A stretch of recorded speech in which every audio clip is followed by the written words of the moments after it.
Thank you very much, Patrick. And Kenya is quite honored to have been invited here as a friend of the GCA. And we suggest that we should be upgraded to part of the family of the GCA. Two quick points that I wish to make without, again, belaboring the point. One, action speaks louder than words. And I think that is really the point that we got today morning with the demonstrated leadership of the GCA and the African Development Bank.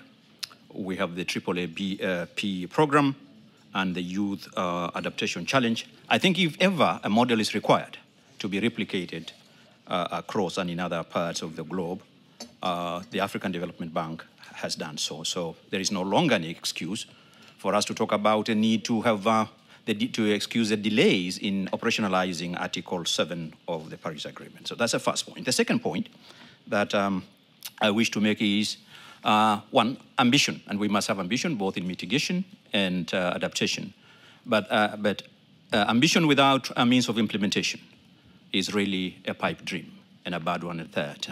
So really, without means in terms of finances, in terms of technology and capacity, we can have all the ambitions that we may have in our books, but we will not see results. Thirdly, the need to make the ground the basis for action.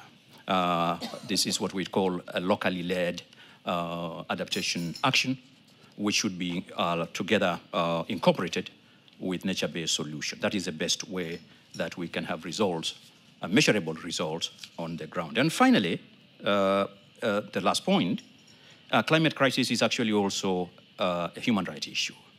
And so it is not just a security issue, a livelihood issue, but importantly, a human rights issue.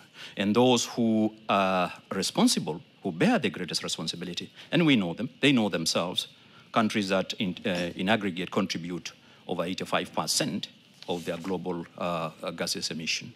They have the means, they have the wherewithal, and they bear the responsibility to make good for the consequences and impacts of their action. The 100 billion US dollar pledge, 10 years old, is not actually philanthropy. It is not charity. It is based on clear and express international law. It is a treaty obligations. So we really would urge our partners to ensure they honor their obligations. And it is on this call that we support the proposal by the VCF for, and also the Human Rights Council for the appointment of a special rapporteur on climate change and human rights. Those are two integrated issues that must be looked together. And thank you very much. Well, thank you so much.